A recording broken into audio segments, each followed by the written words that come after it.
I am a licensed couples and family therapist and a licensed professional counselor. And I have different titles that relate to sex. Some people call me sex therapist, but that's actually not what my technical training is. And so I say I'm a sex educator and a sexpert. And my area of expertise has a range to it, but pretty much anything between relationships and sex and sexuality is really where I land a lot.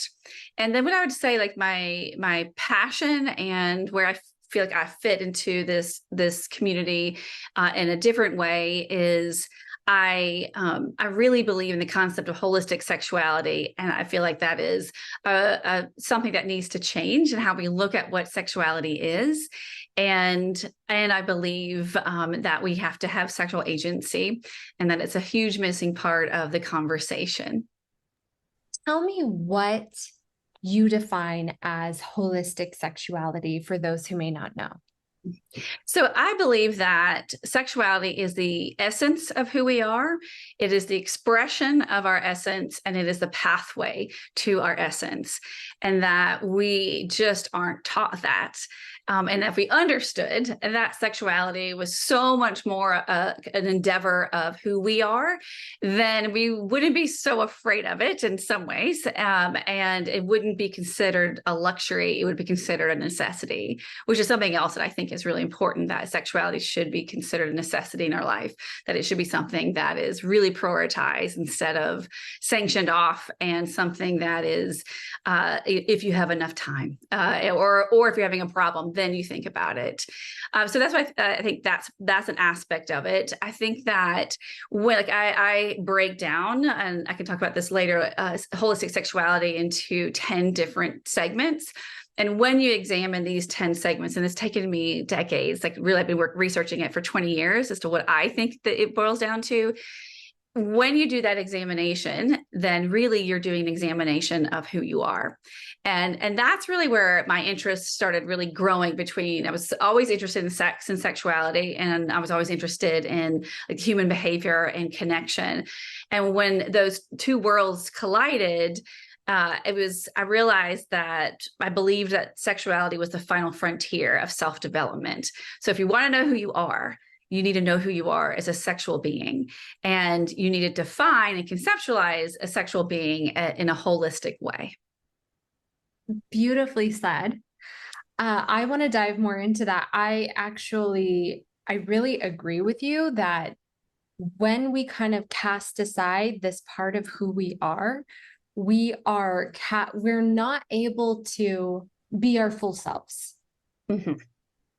We aren't. In current day, in our current sexual culture, why I think it's the case is that it is considered taboo because we have made it be something that's not us. We've made it be something that is dirty and different. And I think a lot of that is rooted in our need to feel like we're normal, or our need to feel like we are not different than anyone else. But because we have secrecy, since there's this shrouding over our sexuality, most people that I meet have at least a part of them that wonders if they're weird, if they're different, if their sexual thoughts or their sexual interest or what they've done or haven't done or has happened to them, if that is different. Like I'm asked, is that normal? All the time. It's almost a daily question that I get in my work. And the pain and the shame that is underlying that question, am I normal, is something that makes it really difficult for people to talk about, to take that risk to talk about it. And when you have a place that isn't safe to talk about, that you feel afraid to risk and be the different one in the group, or be viewed and judged, then you don't gain the skill of talking about it. And when you don't have the skill of talking about it, then it's really difficult to talk about it, and to talk about it effectively, and for it to feel in any way comfortable or authentic or truthful.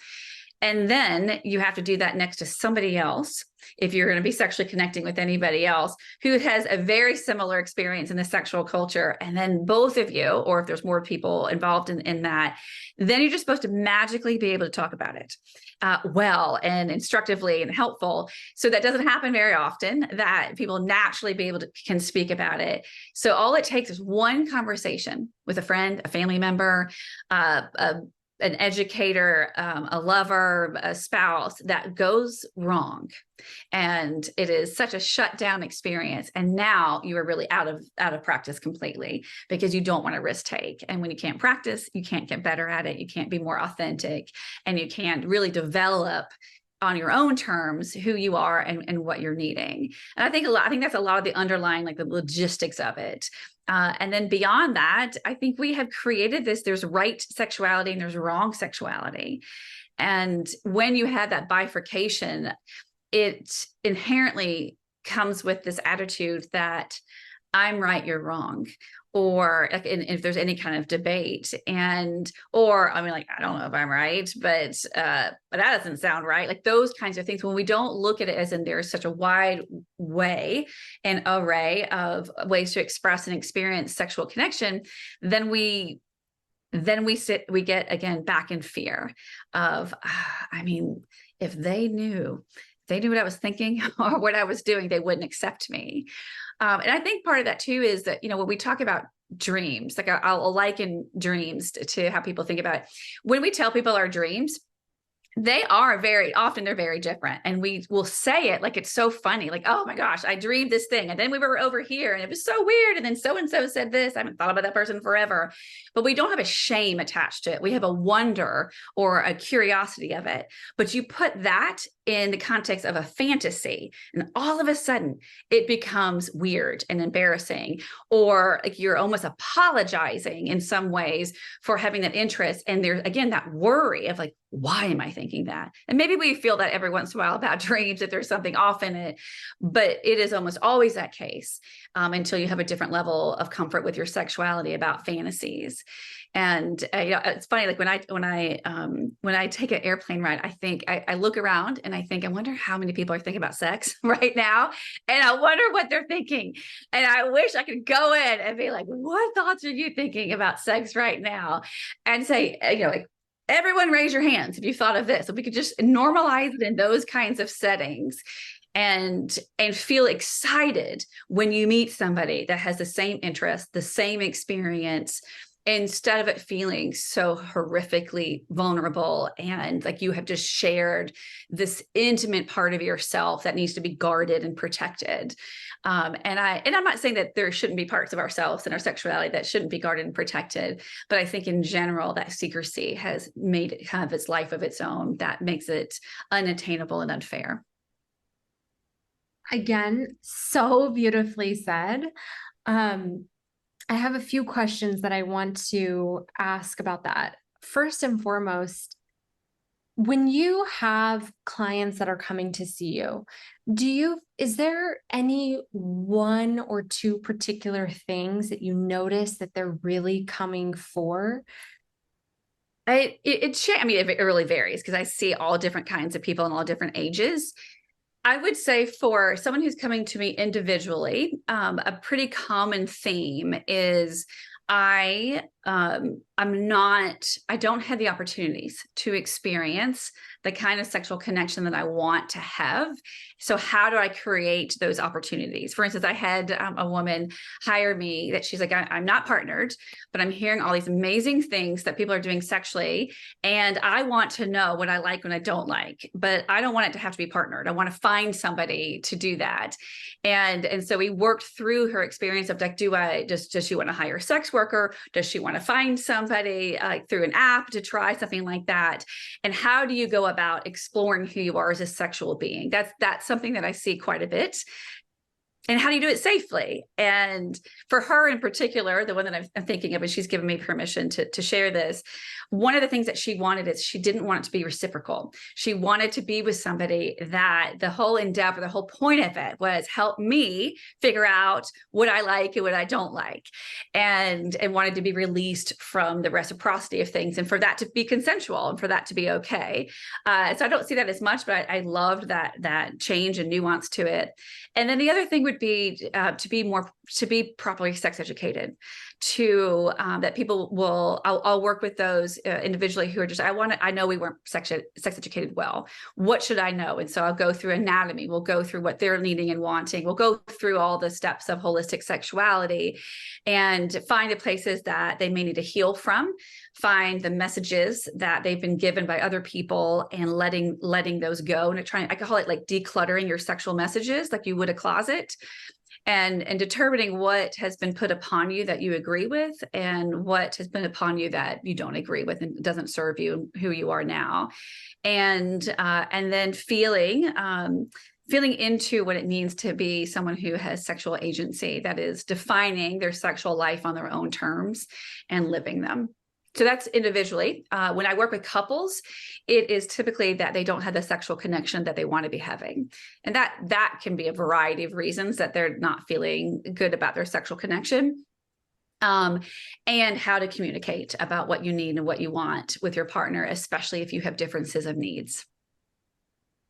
As you're talking, I'm just like, okay, this is part of the reason why platforms like Live Jasmine or even something like OnlyFans, these types of things are so successful and so popular because so many aspects of what many people are seeking are there. So even like your client who was like, I don't want the reciprocity. I want someone who's focused on my pleasure, basically, and exploring with me.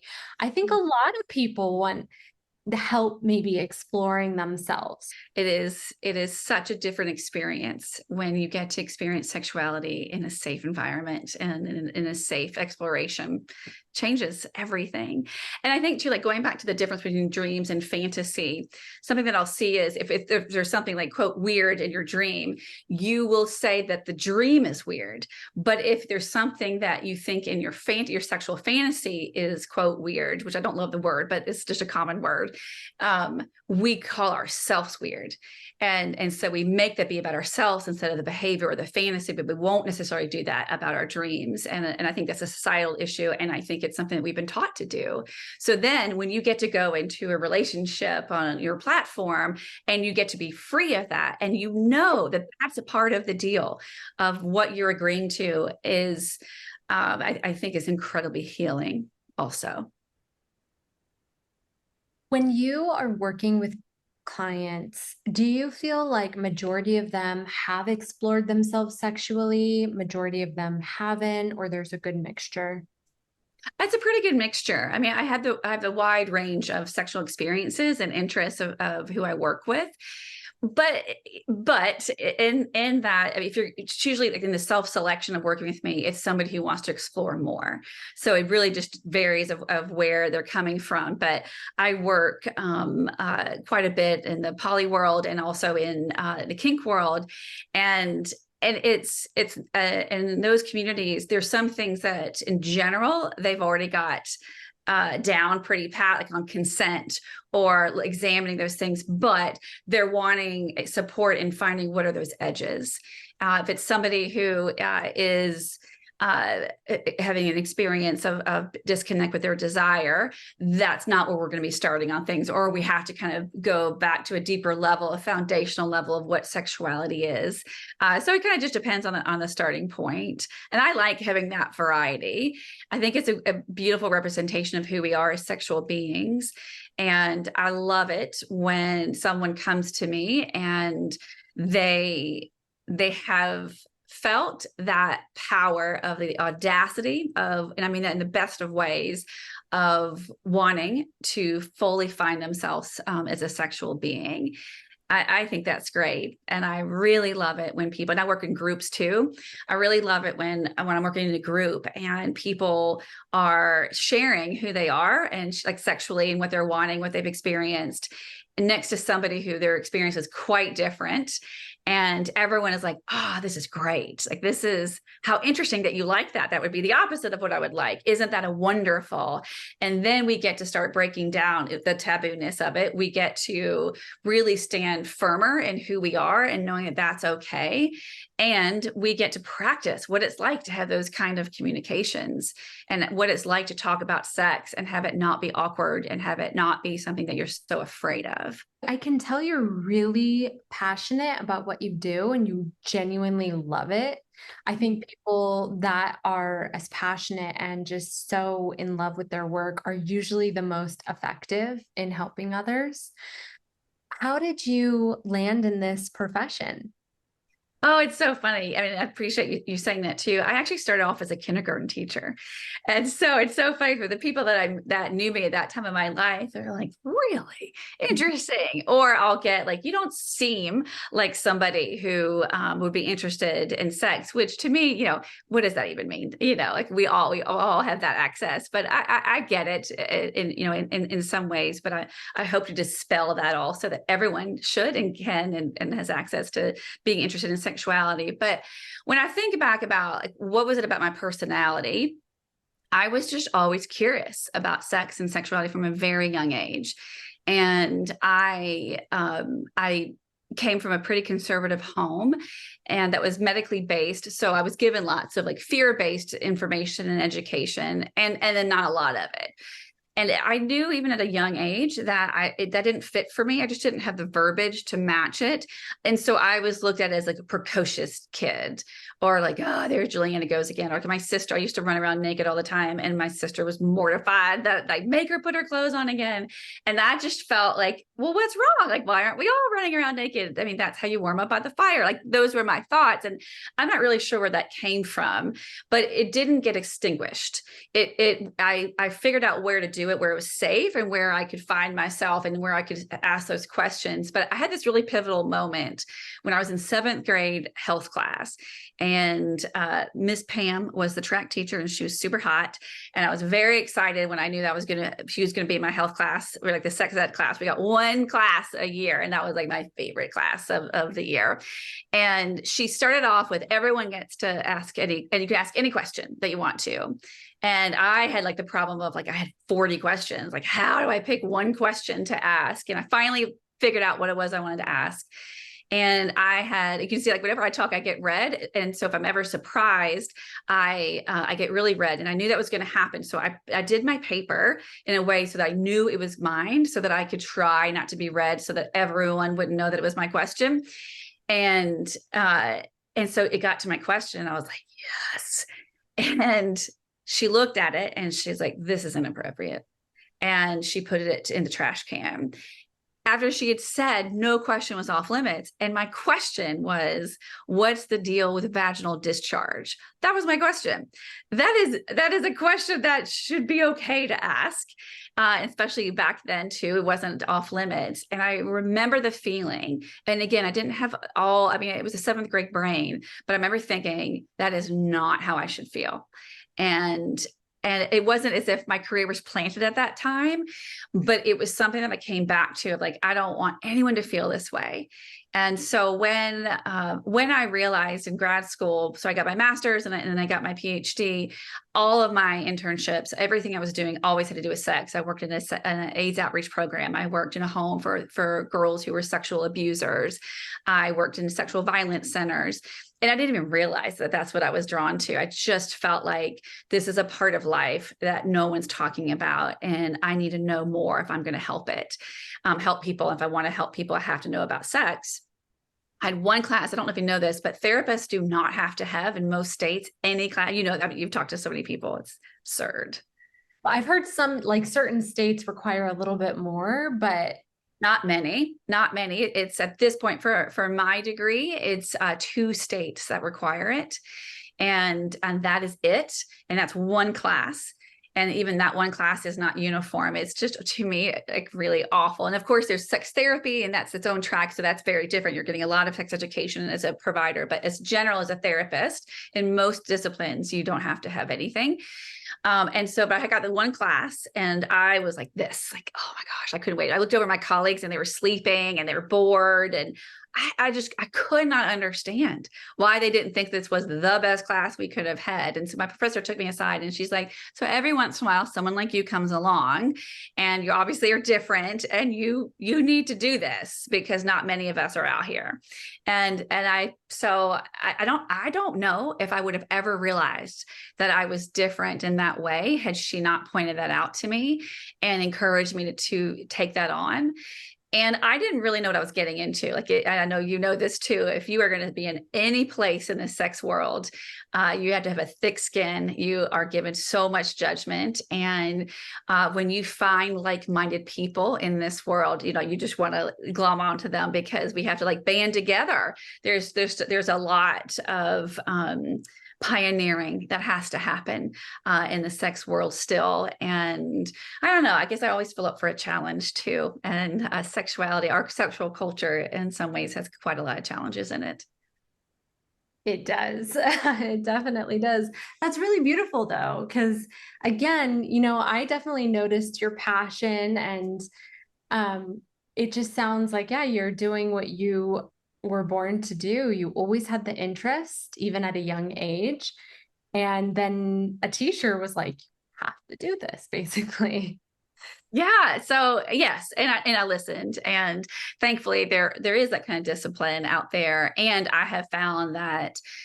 So not like I outside of my practice, not everything has to do with sex and sexuality. There are people that come to me that we're not speaking directly about sex acts, but since I look at sexuality holistically, I think it's in every part of my work, and I think it's the expression of who we are. And I always ask. And I try to be very proactive with every person that I work with and ask about their sexual life. And it's funny. When I work with people in the medical field, and I'm a very big supporter of the medical field, but there's problems within it, and also.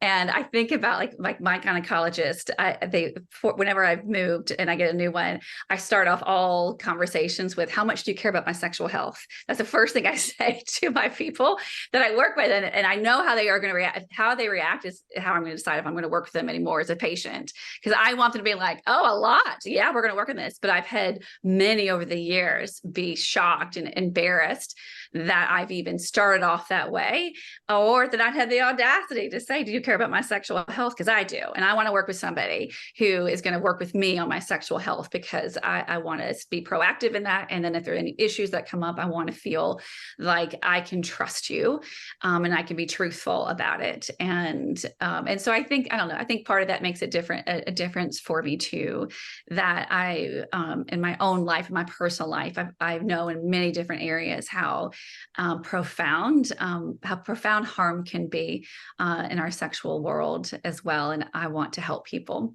and not feeling that too. In seeing so many different clients in your research, your study, your career, what would you say are some of the biggest common misconceptions that are mainstream about sex?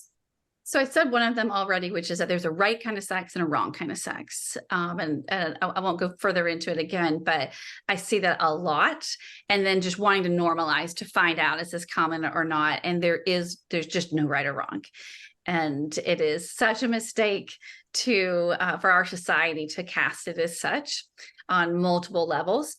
The next is that your sexuality dies as you get older, and or that you're not going to have any kind of sexual interest when you're like above 70, and that is not the case. And also like a both and, that sexuality is supposed to, and your sex drive and your sexual interest and sexual connections are supposed to have a status quo to it, so that if there is an ebb and flow in a relationship or ebb and flow in your life, that means something is broken in the relationship or broken inside of you. And that, I think, is a very common myth, and something that people are really terrified to find the answer to, but relieved when they do find support and that being the case.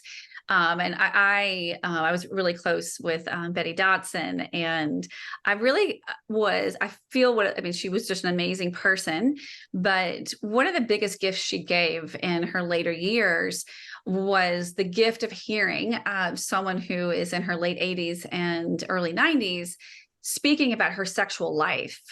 And we don't get that very often. We don't get that modeling very often. You'll hear every once in a while, you'll hear the stats of STIs in nursing homes, but it's said as a joke that there's such a high level of STIs in nursing homes. And I get why they're saying jokes about it, but that means there's lots of sex happening.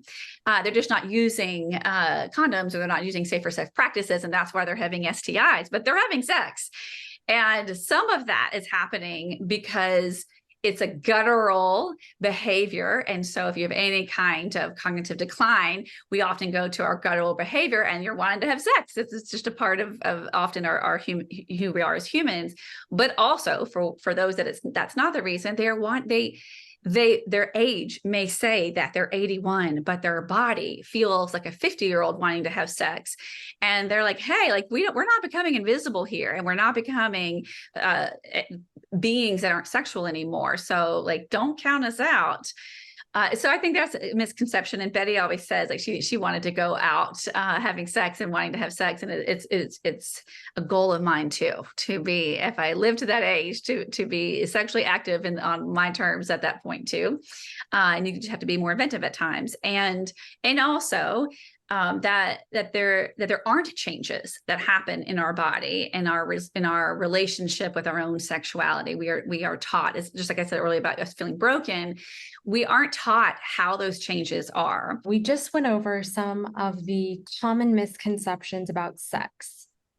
Now I want to ask you, if you had to pick one message that you could give everyone in the world about sex that they just don't seem to be getting quite yet or right now, what message would that be? I'm going to do a twofer. The first is that I think creating safety, and however that is defined for you, is the number one aphrodisiac.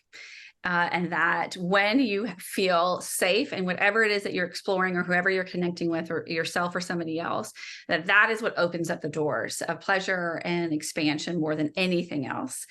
And I think that understanding the depth of the concept of sexual agency is an absolute game changer in stepping into who you are sexually, and removing shame from that experience. When you say sexual agency, what does that look like for you? Mm-hmm. So the basic of it is that you learn your terms and you live your terms. And it really began, and it's actually like the crux of my research, that I wanted to understand why, when I like to collect sexual stories. And so I asked people their sexual stories and experiences, and I started seeing like what their emotional reactions were to it. And I was so intrigued that two people would describe a very, very similar sexual experience, but one would describe it with this context and this vibe of like, I mean, it didn't go well, but like whatever. And, now I know. And the other person would feel like it was trauma and a catastrophe, and that they're a horrible person and that it changed them. But yet it was very similar. And so I was like, what is the difference here? And I asked lots of questions, and I had lots of theories to it, and I was always wrong until I started looking at the concept of choice. And because I really thought, I was like, oh, it's upbringing, or it's religion, or it is lack of sex education, or culture, or race, something. It was never any of those things. It came down to choice. And obviously that is true within sexual violence. But I was interested even more in the sex acts and the sexual connections that people were having, that they viewed differently, and they stored meaning about themselves based on the choice that they saw in it. And so then I was like, okay, so now I need to figure out, how do people make sexual decisions? And I started asking people, so how do you decide what you want to do and what you're a part of? And I just got crickets.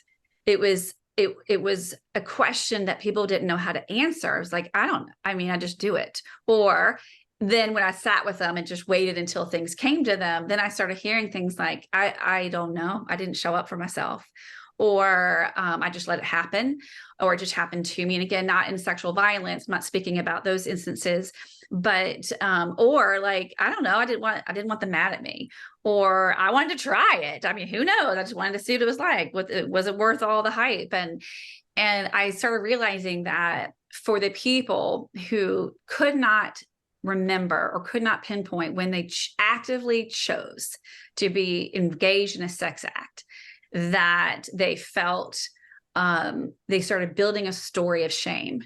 And when they had stories that were compounding about shame in their life, then they did not have choice, and they weren't feeling great about who they were as sexual beings, or about or like, why was it so important to have a great sex life, and what that all meant. So I was like, well, I mean, I haven't been taught how to make sexual decisions. And I started looking for it. I didn't see anything like that. So I started coming up with the words like, what does this mean?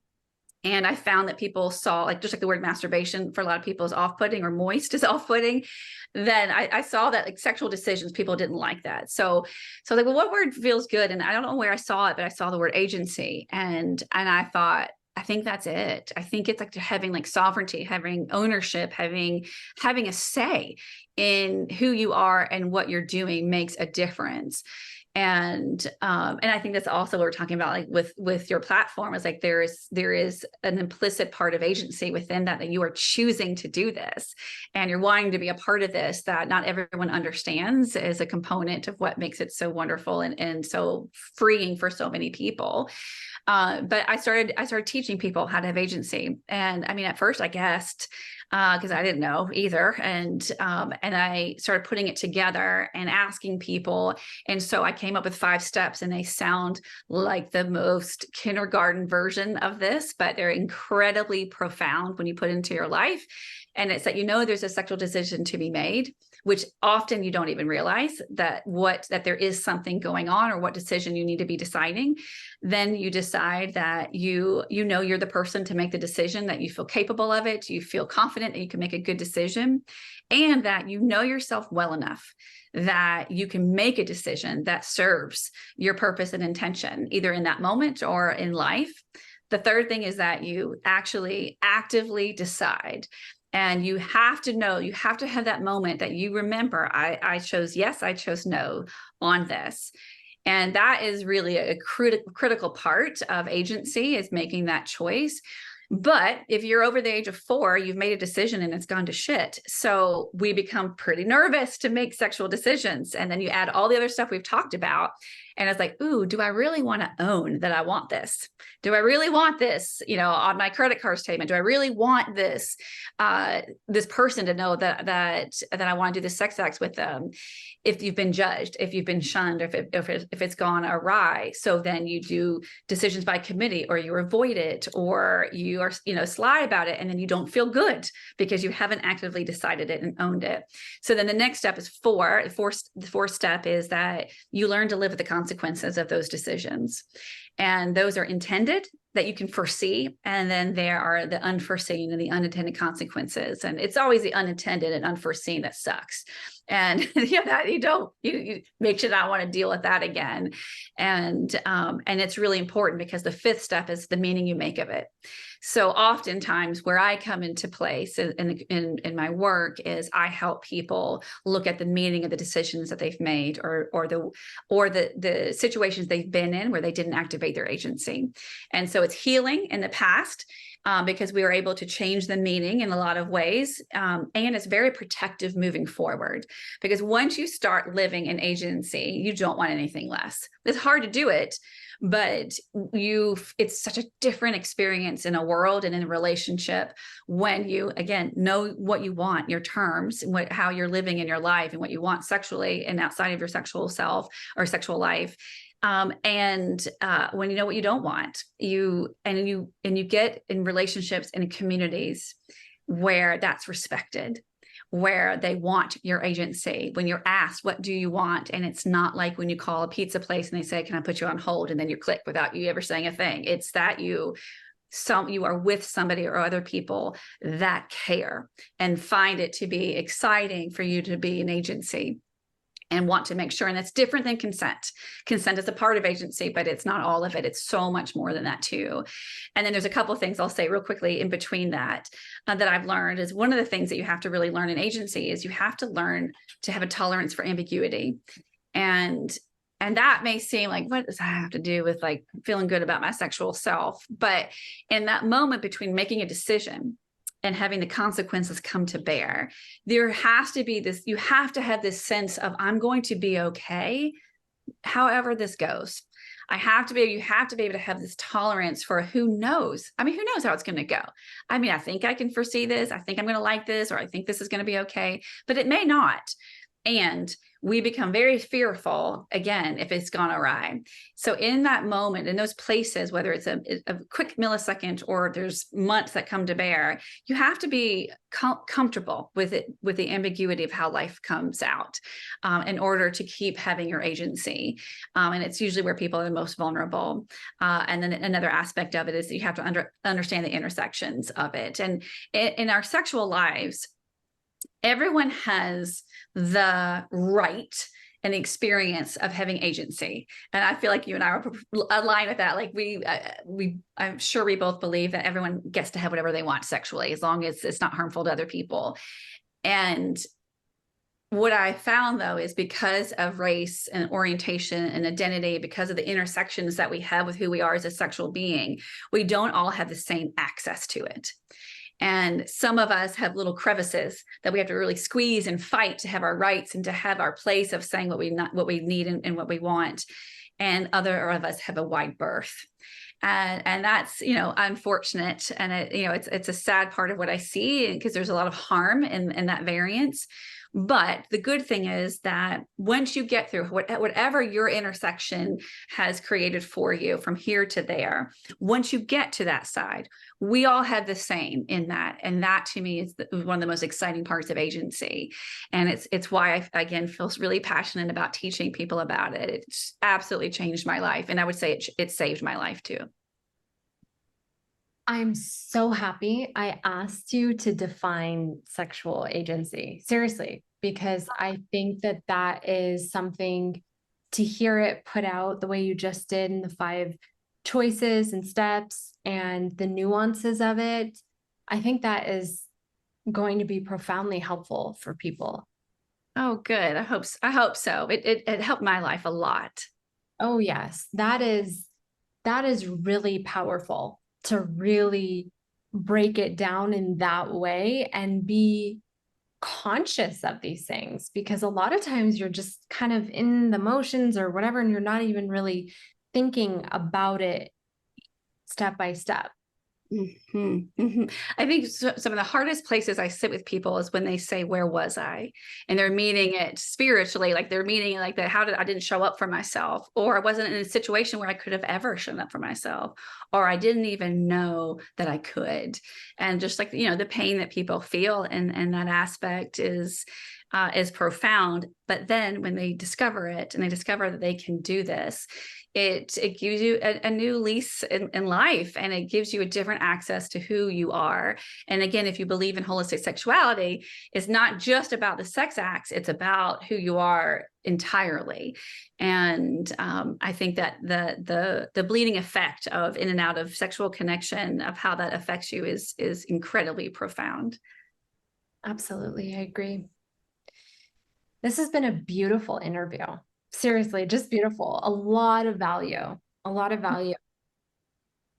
My final question for you is, based off of your perspective, your experience, what do you think, either collectively or individually in our personal lives, are our next steps in really building the foundation for a sexually well, sex positive society and life? Oh, I love that question. And I mean, it's multifaceted. There's so many of us that have to be doing this kind of work to collectively come at it from different places. And so I think we have to have a much more combined community in banding together in our differences as well as in our similarities, of like an effort to make our sexual culture accessible in these differences, and to see the differences that we have, unless it's being an oppressive, as a real asset. And I think we still haven't done that, even as professionals. I think we still segregate ourselves from each other, and I think that's a big mistake. So I think that that's something we've got to do, is connect more and connect more globally also. And so that's more of a bigger picture of things. I think individually we need to become our own personal advocate and activist for our own sexual self. So we need to be little agency warriors, and practicing and knowing what we need and what we want, finding others that this works with and that we can explore more with, and feeling like it's not audacious, that it's really a responsibility that we have. We have a birthright to pleasure. We also have a responsibility to maintain it for ourselves and for the world. I also think that we need to understand that there's a lot of fun to be had in our sexuality. And if we're wanting it to be sex positive, we have to allow there to be we have to allow it to be normal in the 360 view. Like, for instance, we need to be able to, like sex is very messy and weird. Like, when you really think about it, it's a very strange thing that we get involved in. We need to be able to see it like that, because I think sometimes we take it way too seriously, and we lose the fun, we lose the lightness, we lose the benefit of that. And you can't have a sex positive community and movement if you don't understand that there is a range of intensity of emotions that are a part of that, and that all of that is welcomed and needed to be a well-rounded sexual being and well-rounded sexual culture. I also think that we need to prioritize two things. And one is, we need to really understand our own sexual story. And like I have this I know you editing. I don't want it to sound like I am trying to promote something. So I'm trying to figure out a way to say it that isn't going to sound promote. Please promote. Okay. I have two courses that I did based on a question like this. One of them is called Revealed, and it is based in like that belief, like, how you'll tell like one person this sexual story, but you can't tell that person. And this is something you'll cry telling this vulnerable story to this person, but you would never tell it to that person. We part and parcel our sexual journeys and our sexual stories. And we do that for safety. We do it for all the things that we talked about previously. But the problem with that is that we never get to see it like a bird's eye view. We never get to see how all of our we make it snapshots instead of understanding the journey and the patterns that come in it. And something that I've learned by hearing so many people's sexual stories is that there are, and I call them lighthouses, there are parts of our sexual journeys and the patterns of our sexual behavior and how we present ourselves holistically that really make a difference, that we need to understand about ourselves. If you care about deepening your knowledge of who you are, then you need to understand in a bird's eye view and a macro look on who you are as a sexual being. And in the course that I created, we do that. We literally start everything out with a timeline. So from birth to where you are, we start filling it in, and people do it in the most creative ways. And I think that is crucial. And it's interesting because some people they want to be a good student and they want to remember everything. But I really believe that when you start examining your sexual journey, what you need to remember, you remember. And what comes to you, I say, like a story raises its hands to you. When a story raises its hands to you, there's a reason for it. And you don't have to know what it is. You just have to wait. And the patterns will emerge. And those patterns give you hints on what you need to heal, what you need to grow, and where you're wanting to grow into. And if you don't take the time to prioritize that, then you're never going to get those gifts. And that, to me, is not because it's because sex and sexuality is a necessity in our life. It's not the luxury. And so we need to prioritize it in that way. And then you need to learn how to share your sexual stories. The celebrations we are not doing a great job of celebrating the good parts of our life, unless it's in a very sanctioned way. There's a, like, if you're single and if the kind of sex you're having is sanctioned, then you can say I had a great sex. But if you get partnered, or if it's the wrong, I'm putting quotation marks, kind of sex, then you can't celebrate it. But what a mistake that is. I would love it to be more normalized and be sex positive, that we can be like, I just had the best sex of my life last night with my so and so or whatever it was, and we did this, and we're like, high five, like that's great. It would change so much if that is something that we could have with each other. So that's one element of it, as experimenting and sharing that and those vulnerabilities. But the other part of it is, and you can do revealed individually, or you can do it in a group. But the part of it that when you do it in a group is something I spoke about previously, which is we don't share enough with people that are different from us. And our society's made it unsafe to do so. So of course, but I've really worked hard to create a community and to create groups that promote safety and teaches you how to be an agency. So the other part of agency that I didn't speak about, and it's I won't get into it very much, but that is important, is that agency is relational, empowerment is individual. And if you are going to have a sex positive culture, it won't happen if all we are is empowered. And we have lots. I love being empowered, and there's a pathway that involves empowerment, but you have to be an agency. You have to be relational if we're going to change things on a collective measure. And that's something that we practice in these groups. And then the second thing that I teach that is based on a need that I thought would help a need of being sex positive is that we have a plan for everything. We have a plan for nutrition, for personal training, for our finances, but we don't have a plan for our sex life. And so I like to walk people through a sex plan for themselves individually, or if they're in a relationship with one or other people, that you can have a purposeful and intentional view of who you are as a sexual being and where you're wanting to grow into. And where can people find your courses or your group if they're looking? So my personal website is dr-juliana.com with one N. And then the community platform is called therevealedlife.com. And that's where we, create, a lot of my courses are on both. And then you can find out more information on social media, which is Dr. Juliana Hauser. Thank you so much. Oh, thank you. And thank you so much for the work that you do. And thank you so much for this series. It's absolutely beautiful and needed. And I'm so glad it's been so successful. Thank you so much.